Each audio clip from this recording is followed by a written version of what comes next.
हमारी mother of democracy है। हमारी हजारों साल की लोकतंत्र की एक विकास यात्रा रही है और उस विकास यात्रा में एक नया आयाम जोड़ने का एक शुभ अवसर सदन के हम सभी साथियों को मिला है। मैं इधर उधर की आज बात करना नहीं चाहता हूं। हम सभी सांसद इस महत्वपूर्ण अवसर को जाने न दें। हम भारतीय सब मिल करके देश को नई दिशा देने जा रहे हैं। हमारी शासन व्यवस्था को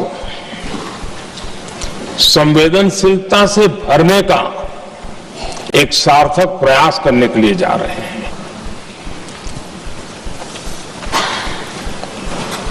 और मुझे विश्वास है कि इस मंथन से जो अमृत निकलेगा वो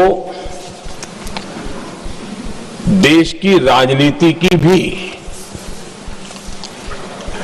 उसके रूप स्वरूप को तो तय करने ही करने वाला है, लेकिन ये देश की दिशा और दशा भी तय करने वाला है। इतने महत्वपूर्ण मोड़ पर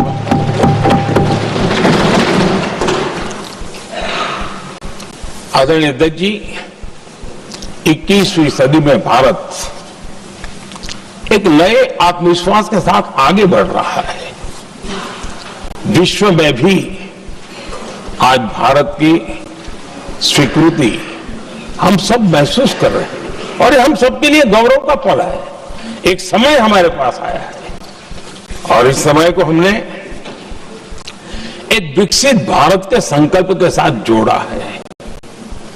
और मैं पक्का मानता हूं कि विकसित भारत का मतलब केवल उत्तम प्रकार के रेल, रास्ते, इंफ्रास्ट्रक्चर या कुछ आर्थिक प्रगति के आंकड़े सिर्फ इतने से ही विकसित भारत की सीमित कल्पना वाले हम लोग नहीं हैं।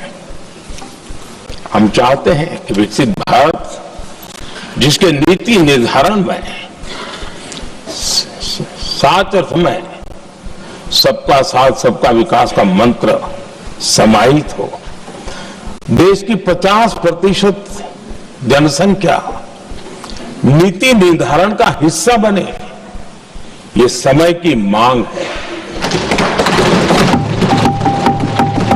हम पहले ही देरी कर चुके हैं। कारण कोई भी होंगे, जिम्मेवार कोई भी होंगे, लेकिन इस सच्चाई को हमें स्वीकार करना होगा कि जब हम अकेले मिलते हैं तब मानते हैं हाँ यार, लेकिन जब सामूहिक रूप से मिलते हैं, मुझे याद है कि जैसे इसकी प्रक्रिया चली थी, सभी दलों से मिलना हुआ है, एक दल को छोड़ करके जिन जिन से मिलना हुआ है, हर एक ने सैद्धांतिक विरोध नहीं किया है। बाद में जाकर के जो कुछ भी हुआ होगा, राजनीतिक दिशा पकड़ी जा रही है। लेकिन जो राजनीतिक दिशा में ही सोचते हैं, मैं उनको भी एडवाइज करना चाहूंगा, एक मित्र के रूप में एडवाइज करता हूं और सबको काम आएगी।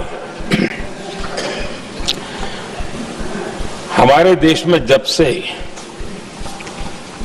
वुमेन रिजर्वेशन को लेकर के चर्चा हुई है और उसके बाद जब जब चुनाव आया है, तो हर चुनाव में